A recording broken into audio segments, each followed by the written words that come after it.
a hyperbaric chamber is, and then talk a little bit about what hyperbaric oxygen therapy does for you, for your body, because there are a lot of amazing things it does.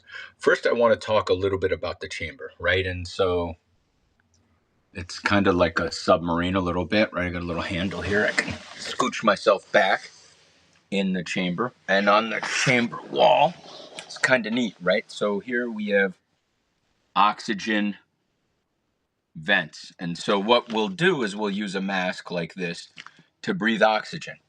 Now, the reason why we have that in our chambers is really a safety reason. So I'm going to show you the door, right? So sometimes you can get real nervous when you shut the door to the chamber because it gets a little quiet. But it's actually great. It's a great chamber. And I can lay back in the chamber and talk to you guys, right, while we do it.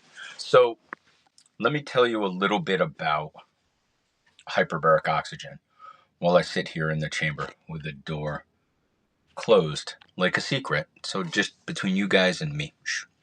Don't want anyone else to know.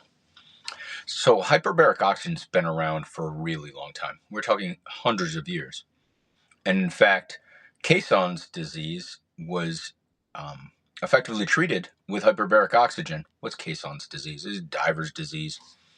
If you ever go under pressure, what happens? If you go under pressure and you breathe air, or you go under pressure and you breathe oxygen, it dissolves more of that gas in your body. When it does that, it has a lot of effects. But the problem is, as you come up, that dissolved gas turns into gas bubbles. And those bubbles can go to your brain, give you a stroke. It's big problems. They cause the bends, all sorts of things. And so they developed hyperbaric chambers to treat people who came up too fast from a dive.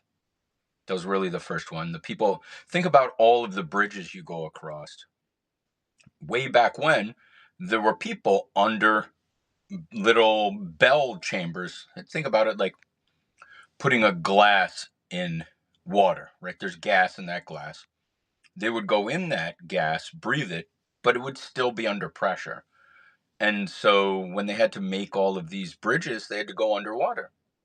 And so for hundreds of years, hyperbaric oxygen has been used safely for people. And what most people think about, and traditional medicine doctors think about, and yeah, I trained trad med, right? I'm not some different type of pathway. I'm an allopath, which is an MD. I'm not a naturopath. I'm not an osteopath. I'm an allopathic doctor. And so when allopathic doctors traditionally think about hyperbaric oxygen, what they think about is for wounds. Why? Because that's what Medicare pays for. So therefore, they've only seen it when someone can pay for it, like Medicare. The same thing is true for burns and burn victims. And in fact, when I was training in medical school, one of the largest burn centers was at a hospital we were affiliated with. So I got to rotate through and see those chambers at that time. It was pretty neat. But I want to tell you, so when you're in a chamber like this and the door's closed, it's kind of quiet. There are little portholes here, right, where I can see outside a little bit. But we have communication device with the patients, and they're in here for about 60 minutes. When you're in the chamber, it fills with air. That filling with air pressurizes your body. It's as if you're getting under the water, under the sea, right? Under the sea. And by doing that pressure, what it does is it changes your body physiologically. One of my theories, which has yet to be fully investigated, is that our microtubules, which are in our cell, of our body, right? So the skeleton of our body is bone. The skeleton of our cell is microtubules. And so these microtubules are all over our body. You can think about them almost like internet wiring. They're the information highway. And so when you put pressure on your cells, your vibration increases and it makes things more efficient. It makes things travel quicker. And so one of the things about hyperbaric, I think, that happens and why you get more healing is because you get quicker transmission of signals. The second thing is the oxygen.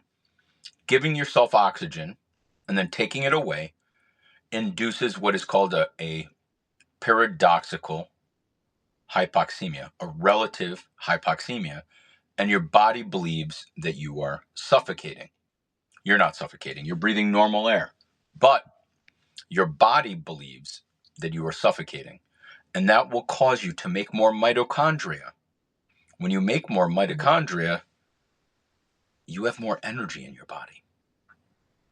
Another thing that the oxygen does is it creates these things called reactive oxygen species. Your mitochondria are the biggest producer of reactive oxygen species.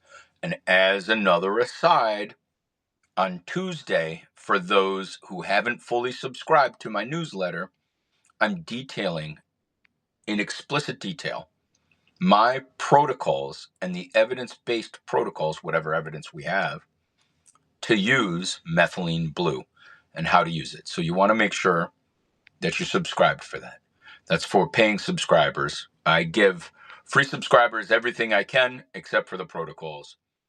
And I don't give them medical advice. Again, I do not give medical advice over Substack. You come to the office or you engage me as a patient, right? So my goal here with hyperbaric oxygen is to show you that this creation of reactive oxygen species is like making your mitochondria lift weights and get stronger. See my muscles? So make your mitochondria get stronger. So the whole goal with hyperbaric oxygen is to improve your cellular health. Sure, does it treat concussions? Yes. Does it treat chronic Lyme and long COVID? Yes. Does it treat people who have had burns? Yes. Does it treat people who have had wounds? Yes. Does it treat people who have mild cognitive impairment, dementia, and Parkinson's? Yes. And the studies by Shia Fradi are amazing on these things, and the Aviv Clinic has done great stuff. How does it do that? The answer is simple. We are improving your mitochondria. We're improving your microtubules. We are improving your telomere length. We are healing your body from the inside at the very base quantum biology, physics to biology realm. Hyperbaric oxygen is physical medicine with oxygen as a drug. Hyperbaric oxygen is one of the safest protocols to help you heal from the inside and repair cellular damage on all levels.